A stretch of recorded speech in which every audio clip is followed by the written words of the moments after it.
Good morning. Last week in our look at the Ten Commandments, we mentioned how the first thing the Israelites do is break the first two of them. By making the infamous golden calf, they were putting other gods before God and, of course, doing idol worship. You know, God doesn't issue commands in order to make himself feel powerful. No, he gives us commands in order to protect us. Not keeping him first in our lives and substituting other things in his place do us definite harm. And they harm us, and the way they harm us can manifest itself in a number of different ways. For example, if you love wealth and you treat it as your God by putting it in first place in your life, as the most important thing in your life, then you might sacrifice relationships on the altar of work, and you see your life become ultimately meaningless and loveless. You know, I watch a lot of cooking shows. Megan and I in particular like to watch cooking competitions. And I can't tell you how many times a chef comes on one of these shows and says, I lost my family because of being so consumed with running a restaurant. By not putting God's values first and thinking that work would fulfill these chefs, they harm not just themselves, but often their own children, because the kids got to experience the heartache of the parents' fractured relationships. And if we end up never putting God first, meaning we reject him and don't place our faith in Christ at all, then the harm done can be eternal separation from God, the greatest harm imaginable.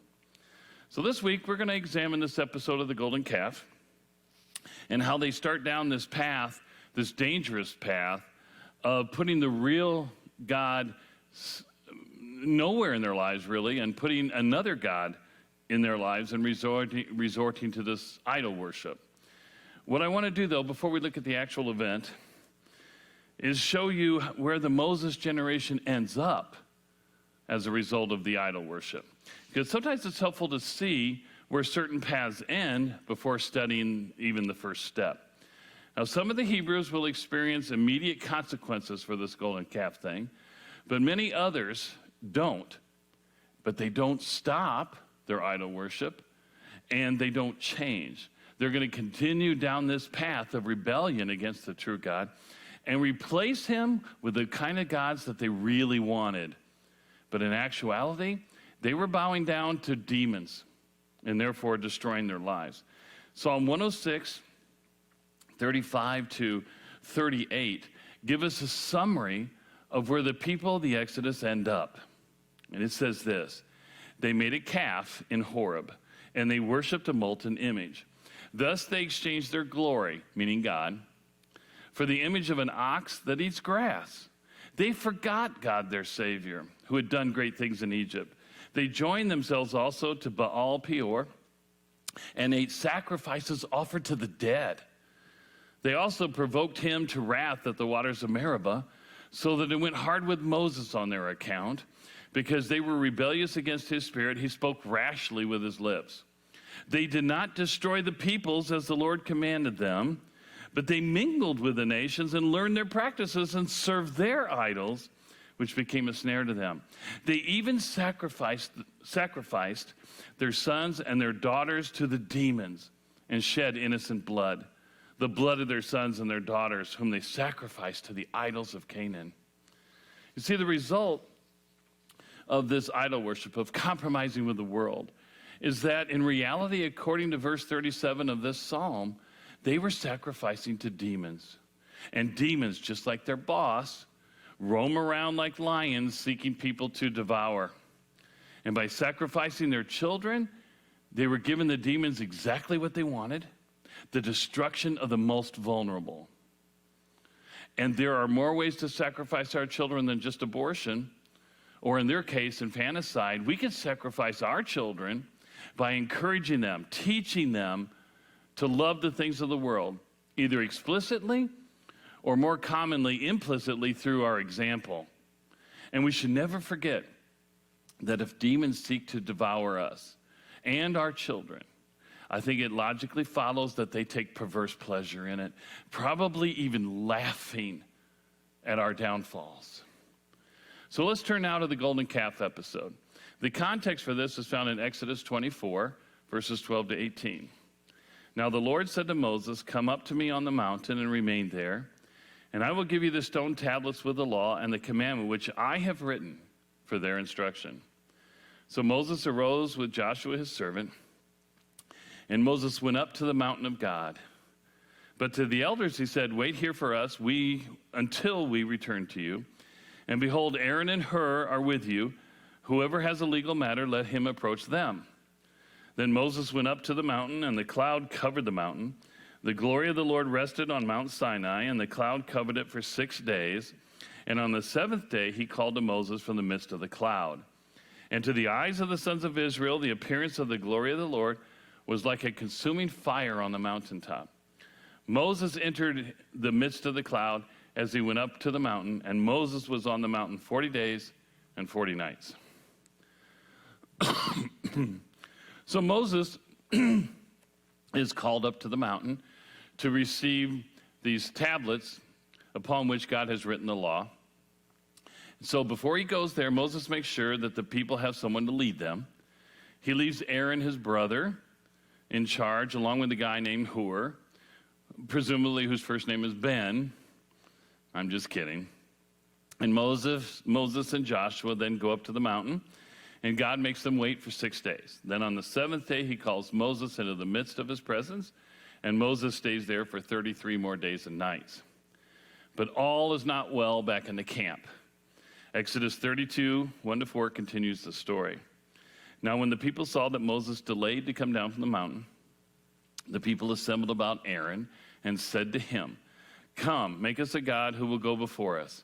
As for this Moses, the man who brought us up from the land of Egypt, we do not know what has become of him." Aaron said to them, "Tear off the gold rings which are in the ears of your wives, your sons, and your daughters, and bring them to me." Then all the people tore off the gold rings which were in their ears and brought them to Aaron. He took this from their hand and fashioned it with a graving tool and made it into a molten calf. And they said, "This is your God, O Israel, who brought you up from the land of Egypt." And so we see here that the people see that Moses had delayed in coming down. They thought he'd return right away. And they requested that Aaron make an idol for them. They're sort of panicking. Moses was their only tie to God. If you remember, when the 10 Commandments were given to them, they asked that only Moses talk to them, that they were too afraid to actually have God speak to them directly. But now Moses has disappeared, and he's not talking for God. Maybe he's dead. Maybe he's not coming back. And so what I believe in anger, and I'll explain why in a little later, they decide to take things into their own hands, and they have Aaron fashion a god for them. Have you ever been late to pick up a kid from school or some event? Do you remember how they reacted? First, they panicked, and they wondered if you had forgotten or if something had happened to you. And then eventually that panic turns into anger. And when you finally got there, they took all that anger out on you. "I can't believe you forgot me. You don't care about me at all." Do you think it's possible that the Israelites, who have so frequently demonstrated immaturity, are doing the same kind of thing?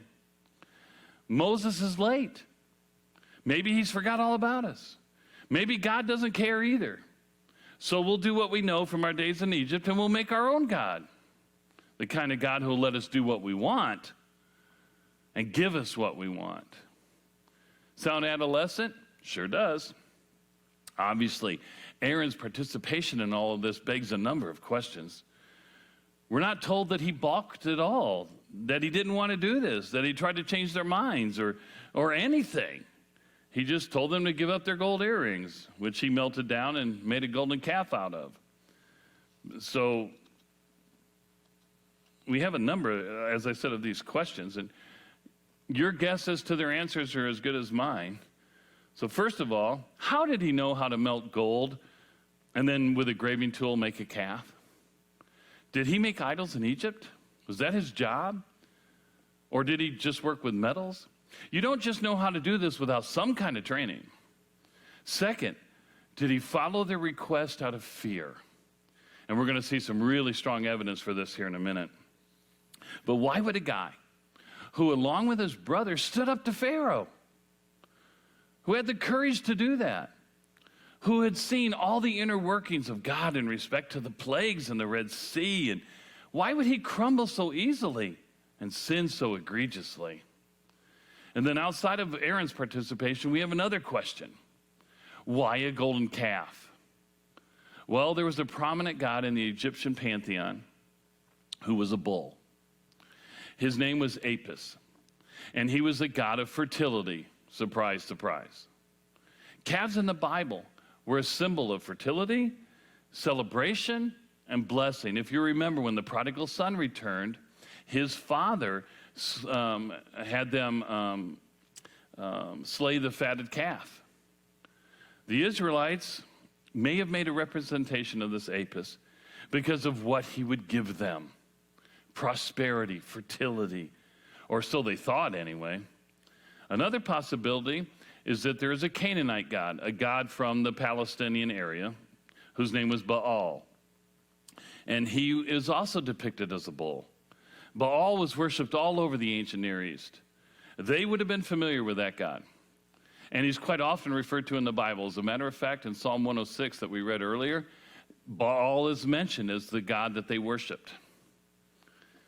And he was the god of fertility. And this all makes sense. If I was right a couple of weeks ago when I suggested that the Hebrews had been all enamored with the wealth and the prosperity of the Egyptians and thought that their deliverance should mean that God should make them now prosperous and blessed with fertility, the kind of wealth that the Egyptians had. Fertility was always tied to wealth because when you had more children, you had more workers who would provide to the family's coffers. More cattle, more livestock would mean more food, more animals to sell for money, etc. And yet, here's the perplexing thing. What did the people do to earn the favor of a fertility god? They sacrificed their children. It's incredibly stupid. But Satan always works like that. He works in ways that defy logic. He gets people to do things that don't make sense. And it always involves some kind of destruction, especially of lives. And we see the same kind of strategy being employed today. Satan just works in more subtle ways here in the Western world. Instead of taking a child and going to a temple, or in Europe, they used to take him to the base of trees and slaying those children, people today who want blessing or wealth or ease might think that a baby would get in the way of their career or cramp their fun, so they terminate that pregnancy. And the world praises it. I've seen abortion portrayed as virtuous, a human right. I understand there are more motives than just these for women having abortions. And so many women have made a tragic choice in this area out of fear or some other reason. And so we need to have compassion for them. But when an abortion occurs for selfish reasons, then that sin, I think, compares to what the Hebrews were doing to their children. Before making the idol, Aaron tells them to give up their earrings. Now, earrings are important because earrings were often a sign of someone's fidelity to a pagan god. So Aaron was asking for the symbols of their pagan worship. What better things to make an idol out of? We should notice that the people were still wearing these earrings, proving again that they were not interested in worshiping Yahweh. The story continues, verse 5. Now, when Aaron saw this, meaning how excited they were about the idol, he built an altar before it, and Aaron made a proclamation and said, "Tomorrow shall be a feast to the Lord." Notice he uses the word Lord here. That's the name Yahweh. When they rejoiced in their God being created, they used the word Elohim, which is just a generic word for God. He uses Yahweh. This makes it extremely serious. He is saying this is the God from the mountain. Verse 6, so the next day they rose early and offered burnt offerings and brought peace offerings, and the people sat down to eat and to drink and rose up to play. Aaron sees the people give up their golden earrings, and Evidently, they get all excited about the calf, so he goes an extra step, and he builds an altar, which obviously is for sacrifices. And those sacrifices were burnt offerings, which make a God happy, and peace offerings, which abate a God's wrath. So let's go back 40 days now. After God gave Moses the 10 Commandments, he gave him some more instructions, basically more detail about these 10 Commandments. And then we read this in Exodus 24, 3-5. Then Moses came and recounted to the people all the words of the Lord and all the ordinances, and all the people answered with one voice and said, all the words which the Lord has spoken we will do. Ha! Verse 4. Moses wrote down all the words of the Lord. Then he arose early in the morning and built an altar at the foot of the mountain with 12 pillars for the 12 tribes of Israel. He sent young men of the sons of Israel, and they what? Offered burnt offerings and sacrificed young bulls as peace offerings to the Lord. Do you see that the people confirmed their covenant with God by offering burnt offerings and peace offerings on an altar that their leader had built? Aaron is doing the very same thing here. He's building an altar, and the people are offering the exact same kind of sacrifices they offered to Yahweh just 40 days earlier, but now in a perverted way to an idol. And they had quite the festival with food and drink. And then it says they rose up to play. Play is a euphemism. It's a Hebrew word that's used in many places for a kind of dancing and a kind of physical, romantic revelry, if you get what I mean by that. Egad. But that would fit with the fertility god, wouldn't it? These people are certainly not solemn in their worship. They're celebrating and erotically, because this kind of God, which as we said is certainly a fertility God, is exactly the kind of God that they really wanted. A God who would let them party, do whatever they want, and would give them exactly what they wanted, which was prosperity. The God of the Hebrews sent them laws, difficult commands that would be hard to follow. But a fertility God is all about pleasure, all about getting what they want. The God on the mountain is scary and appears distant, who makes them suffer in the wilderness, and he's not fun to follow. They can't manipulate him like they can an idol into giving them what they want. He's actually making their lives more difficult. So they give up their gold freely, because just like a lot of prosperity preachers claim today, they think that God will reward them with even more than what they offer. Give a little gold now, and our God will give us a whole lot later. Moses, in the meantime, is together with God. And God interrupts what they're doing, and he tells them what's going on down in the camp. Verse 7. Then the Lord spoke to Moses, "Go down at once, for your people, whom you brought up from the land of Egypt, have corrupted themselves. They have quickly turned aside from the way which I commanded them. They have made for themselves a molten calf and have worshipped it and have sacrificed to it and said, 'This is your God, O Israel, who brought you up from the land of Egypt.'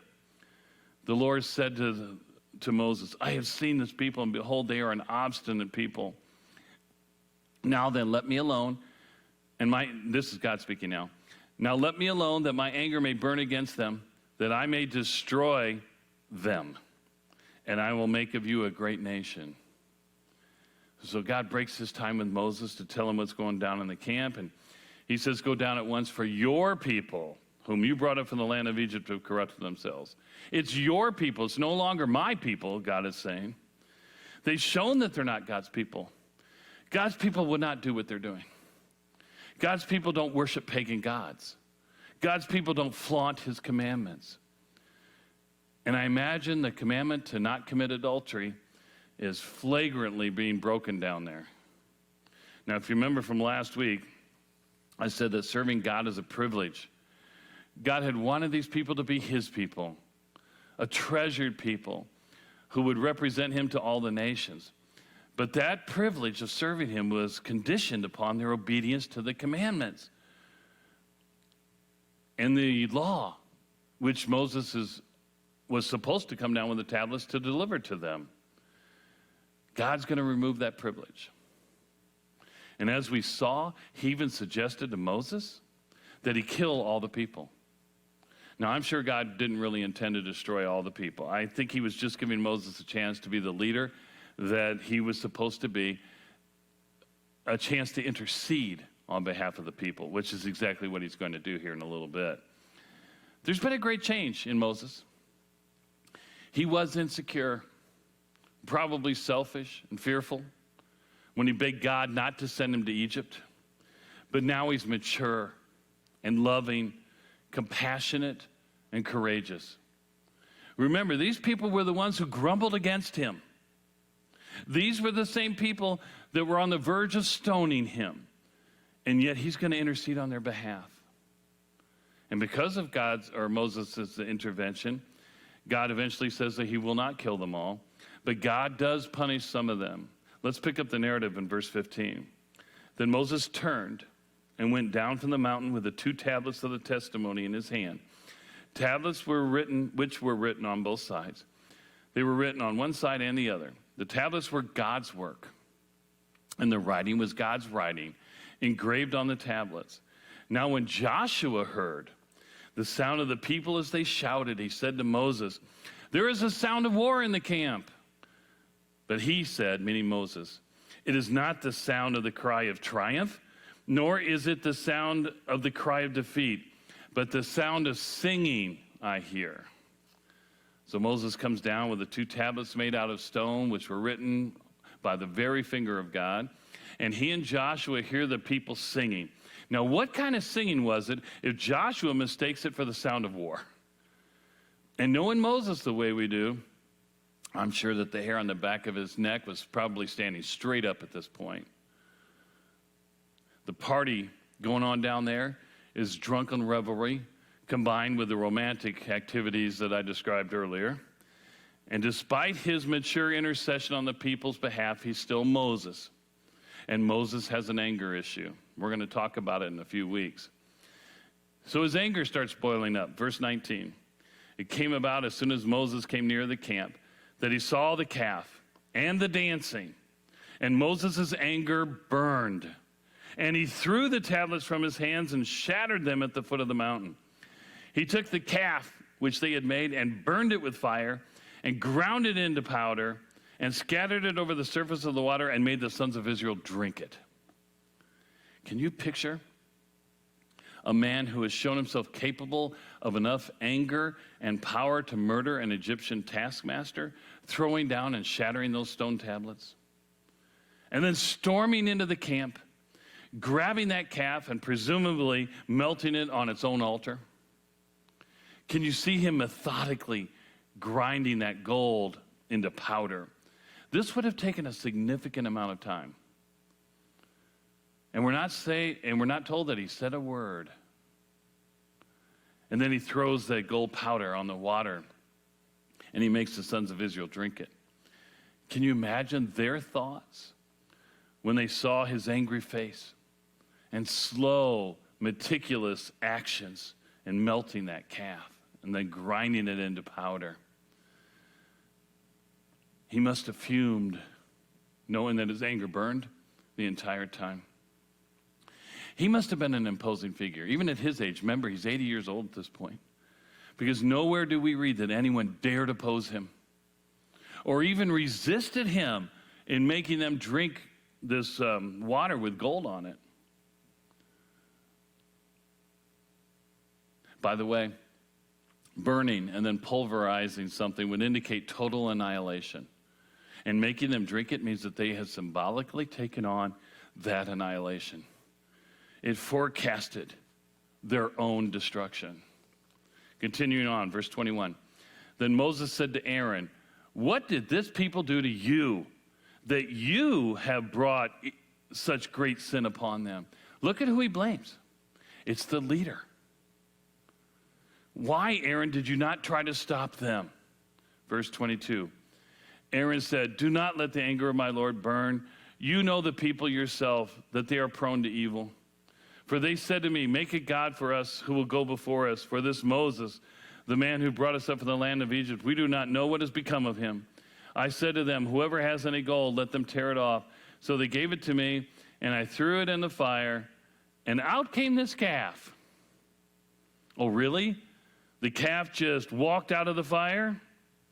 There's some actual Jewish writings that say that's the case, that miraculously the gold turned into a calf and walked out of the fire. But no, the text tells us that Aaron fashioned it with a graving tool. It didn't just pop out fully made. He made it. Isn't it human nature to tell half-truth so that we don't have the whole blame? He, in turn, then blames the people. It's their fault. They're the evil ones. What a cowardly thing to do. There's some truth to it, but in reality, it's his failed leadership. He might have had good reason to be afraid. Remember, back in Exodus 17, the people were capable of wanting to stone people to death, which means they were capable of murderous intent. But there is an explicit reason for his fear.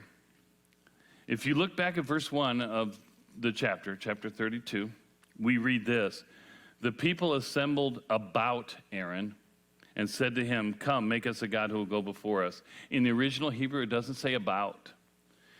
It says they assembled against Aaron. They're coming at him with anger. And then they make, quote unquote, this request. It's a demand. So it's understandable that he was probably afraid. And yet when Moses marched in the camp and burnt their idols, their idol, he wasn't afraid. Think about this for a second. The people had paid for this idol with their own gold, with their earrings. And now that gold was being melted and pulverized. He was not just destroying their God, he was destroying some of their wealth. When you touch people's money, things can get hairy. Following God, especially serving God as a leader, requires courage.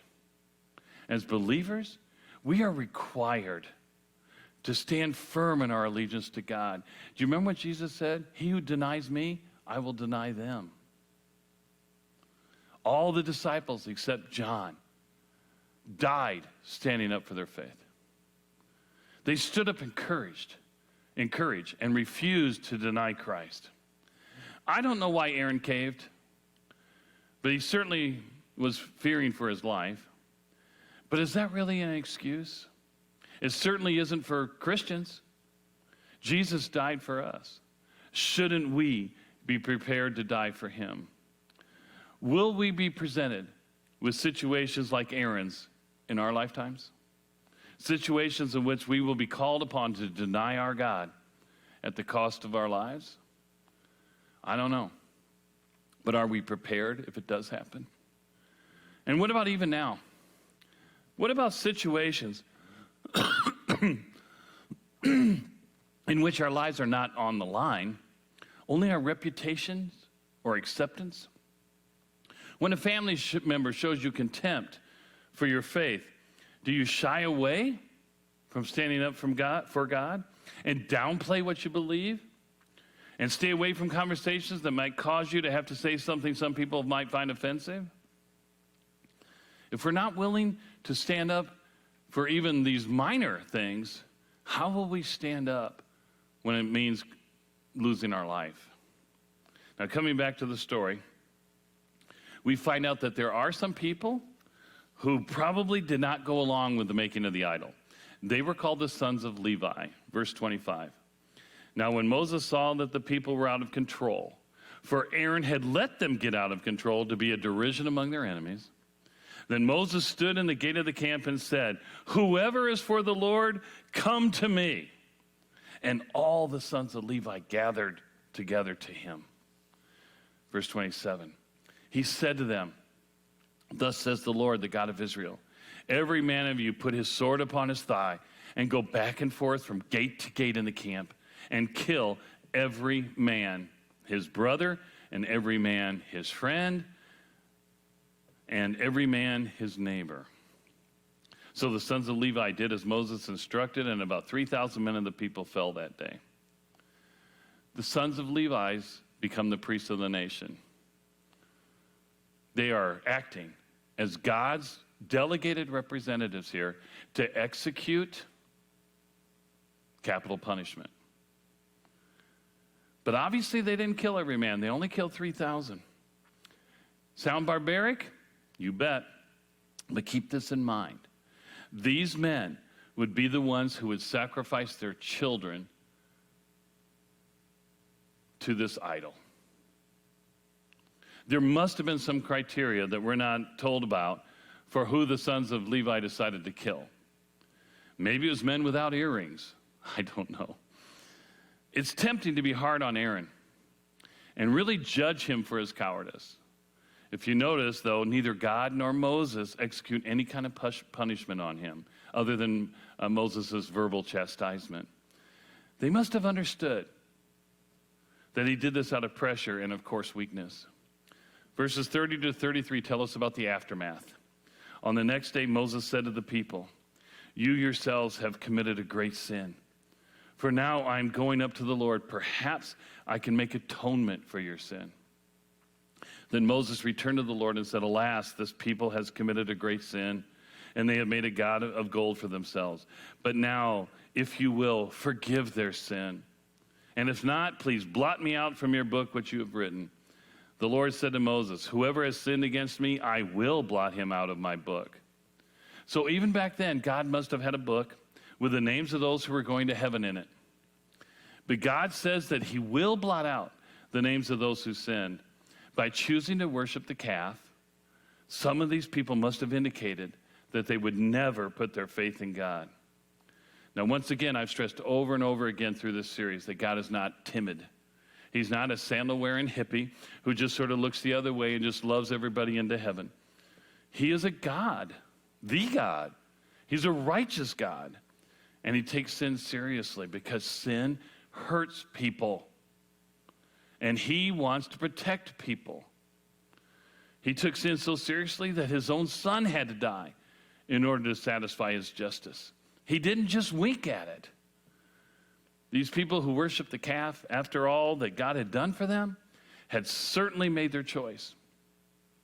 And by choosing an idol over God, a worldly object, they are in effect worshiping demons. Because Satan is the god of this world. And therefore, worshiping anything made in this world means worshiping Satan. I'm using the word worship here. We can like some things, but we're not to worship them. Putting something in this world in the first place in your life, which is what worship means, even if it's not quote unquote a god, is worshiping that thing. Whatever you put first is worship. Whether that's a physical thing like money, or a non-physical thing like the need to be important through position or fame. Anything that takes the place of God can be considered a form of idol worship. And that means, by definition, rejecting God. If we put something else first, God is not in first place. You can't worship the world and God. It's one or the other. There are people all over the world who still have idols, in the Old Testament sense, objects of worship. And for the same reasons the people in the Bible did, in order to be able to manipulate God into giving them what they want. But in the Western world, we don't see very much of that. No, our idols are more cleverly disguised by the enemy. Our idols don't look like idols. They look like success, or fun, or existential meaning. We worship at the altars of the bank, or TV, or politics, sports, or even relationships. And we give those things first place in our lives. And many of these disguised idols require Sunday worship, don't they? A lot of our youth sport leagues are done on Sunday mornings. And remember, too, the Hitler Youth met on Sunday morning. The idols we see in the Bible, they made people feel secure. Or so they believed. They had an object in their possession that would guarantee their blessing, right up until they didn't. Satan always does this. He convinces us that we're safe, right up until we're not. He convinces us that drugs or immoral lifestyles won't hurt us, right up until they do. Then he laughs when we're let down, when our beliefs lead us right off a cliff, when what we worshiped didn't save us and even ended up destroying us. Romans 15:4 says, "For whatever was written in earlier times was written for our instruction, so that through perseverance and the encouragement of the Scriptures we might have hope." Exodus was written to help us.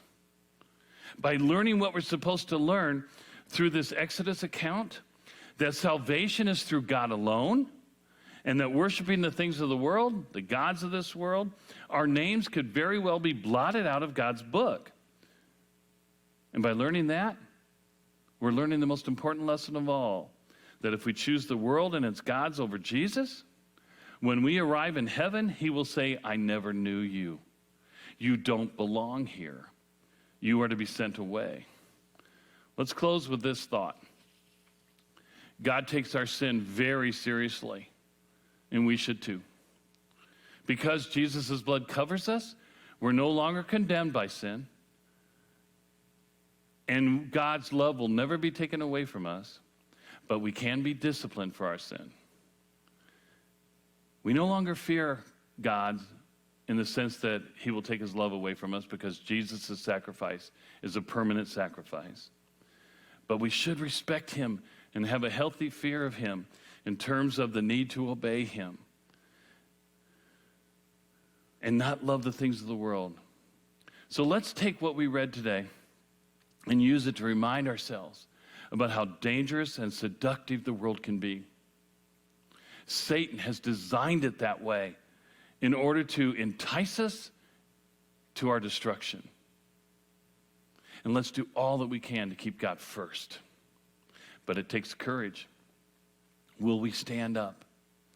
Will we stand up when our reputation or acceptance is on the line? Will we stand up and say things are not right when they're not right? Aaron had a failure of courage. Moses did not. Let's strive to be more like him. May God give us the strength, the courage, and the wisdom to keep God first. Let's pray. So, Father, thank you for this episode in the book of Exodus because of its important lesson of keeping you first. And you don't demand that you keep us first for some narcissistic reason. You demand that we keep you first for our protection so that we can bask in your love and be truly safe. Idols will never get us to heaven, but you will. So help us to remember that and keep that first and not love the things of the world. These things that Satan promises will make us happy and fulfilled, but in the end can even destroy us when they're abused. So we ask for courage. Help us to stand up for what is right, even if people don't like us for it. People didn't like your son, but he still stood for what was right. And it's in his name we pray. Amen.